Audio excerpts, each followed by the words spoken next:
Dicen que el amor es ciego, pero en el mundo corporativo, el amor no solo es ciego, es sordo, es estúpido y, sobre todo, es increíblemente caro.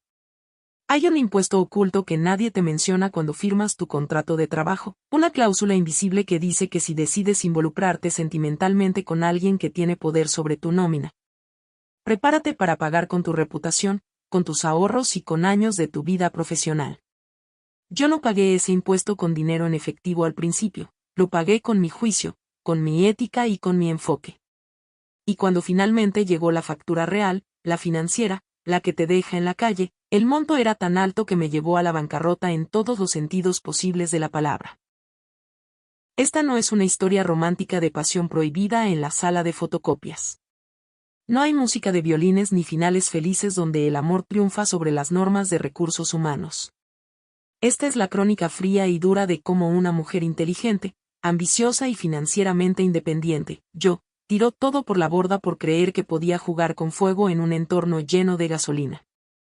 Es la historia de cómo mi cuenta bancaria pasó de tener 5 cifras a estar en números rojos, no por una mala inversión en la bolsa, sino por una pésima inversión emocional en el hombre equivocado, en el lugar equivocado. Para que entiendan la magnitud de lo que perdí, necesitan saber quién era yo antes de la caída. A mis 29 años, me sentía en la cima del mundo.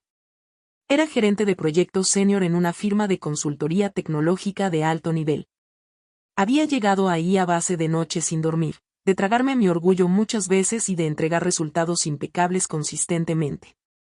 Ganaba muy bien, lo suficiente para pagar la hipoteca de un departamento precioso en una zona céntrica, conducir un auto del año y tener un fondo de ahorros que me daba una sensación de seguridad invencible.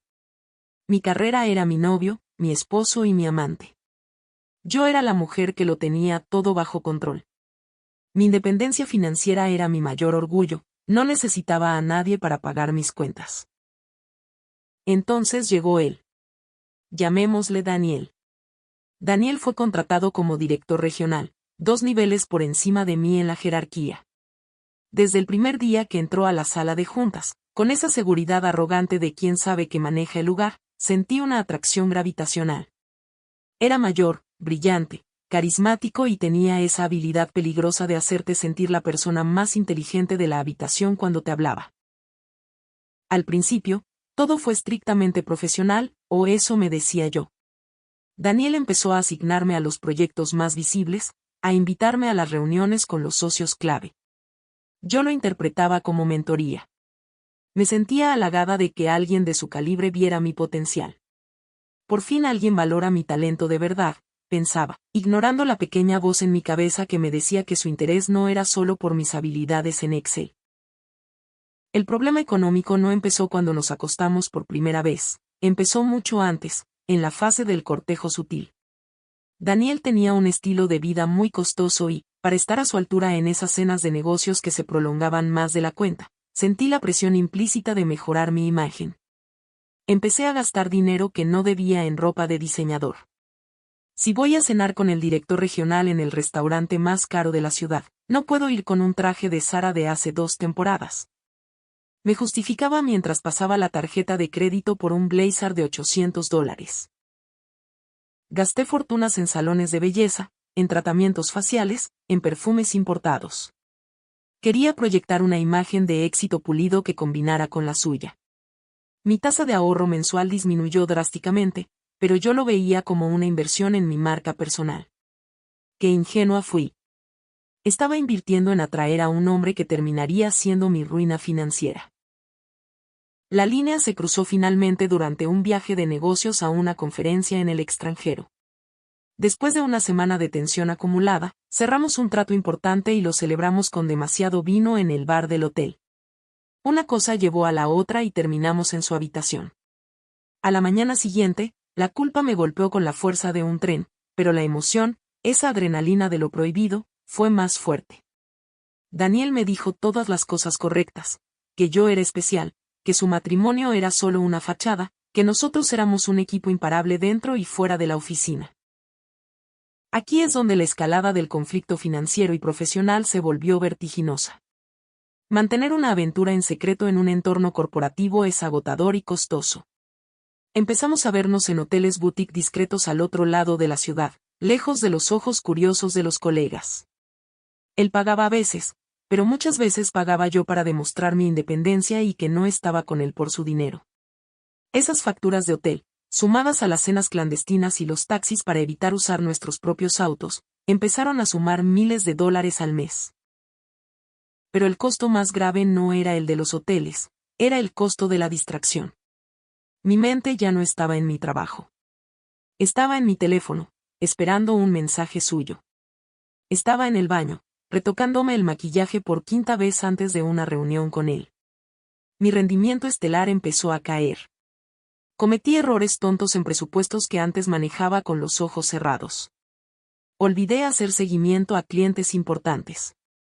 Mi bono trimestral, que solía ser una inyección de efectivo segura de 5 cifras, se redujo a la mitad. Esa fue la primera pérdida financiera directa y medible causada por el romance. Perdí dinero real por estar distraída con el amor. Además, estaba el tema del poder. Daniel, consciente o inconscientemente, empezó a usar nuestra relación para manipularme laboralmente.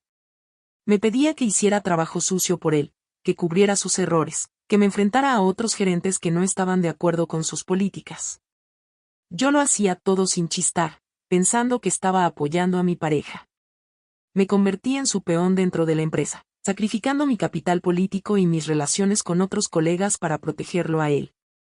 Me estaba aislando profesionalmente, quemando puentes que me había costado años construir, todo por una lealtad malentendida. La paranoia también tenía un precio. Sentía que todos nos miraban, que todos sabían. Para compensar esa culpa y ese miedo, empecé a gastar más en terapia de compras. Si tenía un día lleno de ansiedad porque Daniel no me contestaba los mensajes, iba al centro comercial y me compraba un bolso caro para sentir un subidón momentáneo de dopamina. Mis tarjetas de crédito empezaron a acumular saldos peligrosos. Vivía al límite, ganando mucho pero gastando más, atrapada en una espiral de estrés emocional y desorden financiero. El punto crítico, el momento en que mi castillo de naipes se derrumbó, no fue una sorpresa, aunque yo viviera en la negación. Los rumores en la oficina se habían vuelto ensordecedores. Alguien nos vio en un restaurante un viernes por la noche y la noticia corrió como la pólvora. Pero el golpe final vino de donde menos lo esperaba, la esposa de Daniel. Ella descubrió mensajes en su teléfono. No hizo un escándalo público, hizo algo mucho peor, algo frío y calculado. Contrató a un investigador privado, reunió pruebas y se las envió directamente al CEO de la empresa y a la directora de recursos humanos, con copia a Daniel. La mañana que me citaron en RH, supe que todo había terminado antes de entrar. El ambiente era gélido. No estaba Daniel para protegerme, de hecho, supe después que él había entrado una hora antes, había negado todo, había dicho que yo lo estaba acosando y, para proteger a la empresa, había acordado una salida negociada con un paquete de indemnización millonario y una carta de recomendación impecable. El pacto de caballeros entre hombres de poder funcionó a la perfección. Yo no tuve esa suerte. La directora de RH, una mujer que siempre me había admirado, me miró con una decepción que me dolió más que cualquier grito. Me presentaron las pruebas, fotos, registros de chats corporativos usados para coquetear en horario laboral, facturas de gastos de viaje que no cuadraban. Había violado el código de ética de la empresa de múltiples maneras. Estás despedida por causa justificada, efectiva inmediatamente, me dijo con voz monocorde. No habrá liquidación, no habrá pago de bonos pendientes, y por supuesto, no esperes una referencia positiva de nuestra parte. Tienes una hora para vaciar tu escritorio bajo supervisión. El mundo se me vino encima. En un segundo, pasé de ser una ejecutiva exitosa a ser una paria. Salí del edificio con mi caja de cartón, sintiendo las miradas de lástima y morbo de mis excompañeros. Me sentí sucia, usada y, sobre todo, estúpida. Las consecuencias reales fueron un tsunami financiero y emocional que me arrasó. De repente, mi ingreso de 6 cifras desapareció de la noche a la mañana. Pero mis gastos fijos seguían ahí, la hipoteca gigante, las cuotas del auto de lujo, las tarjetas de crédito topadas por la ropa de diseñador y las terapias de compras. Intenté buscar trabajo de inmediato, pero mi reputación estaba destruida. La industria en la que trabajaba es un pañuelo, todos se conocen. Cuando los reclutadores llamaban a mi antigua empresa para pedir referencias, la respuesta estándar era: no podemos comentar sobre los detalles de su salida por motivos legales, pero no es recontratable. Eso es el código corporativo para decir: no la toquen ni con un palo. Pasé 6 meses desempleada. Mis ahorros, esos que tanto orgullo me daban, se evaporaron pagando la hipoteca y los mínimos de las tarjetas para no dañar mi historial crediticio. Tuve que vender el auto, perdiendo mucho dinero en la transacción. Tuve que empezar a vender mis bolsos y zapatos de marca en plataformas de segunda mano para tener efectivo para el supermercado. La vergüenza de tener que deshacerme de los símbolos de mi antiguo éxito para poder comer fue devastadora. Lo peor vino cuando el banco me notificó que estaba en riesgo de ejecución hipotecaria si no ponía al día los pagos de mi departamento. Ese fue mi fondo. Tuve que hacer la llamada más humillante de mi vida, llamar a mis padres, a quienes siempre les había presumido mi independencia, para pedirles un préstamo para no perder mi casa. Volver a depender de ellos a mis 30 años me rompió el ego en 1000 pedazos. El estrés financiero me provocó una depresión severa. No podía levantarme de la cama. Me pasaba los días rumiando cómo Daniel había salido impune, con dinero y con su carrera intacta, mientras yo lo había perdido todo. La injusticia me carcomía, pero en el fondo sabía que yo era la única responsable de haber puesto mi cabeza en la guillotina. Finalmente, conseguí un trabajo, pero no en mi nivel anterior. Tuve que aceptar una posición de coordinadora en una empresa mucho más pequeña, ganando un 40% menos de lo que ganaba antes. Fue un trago amargo de humildad.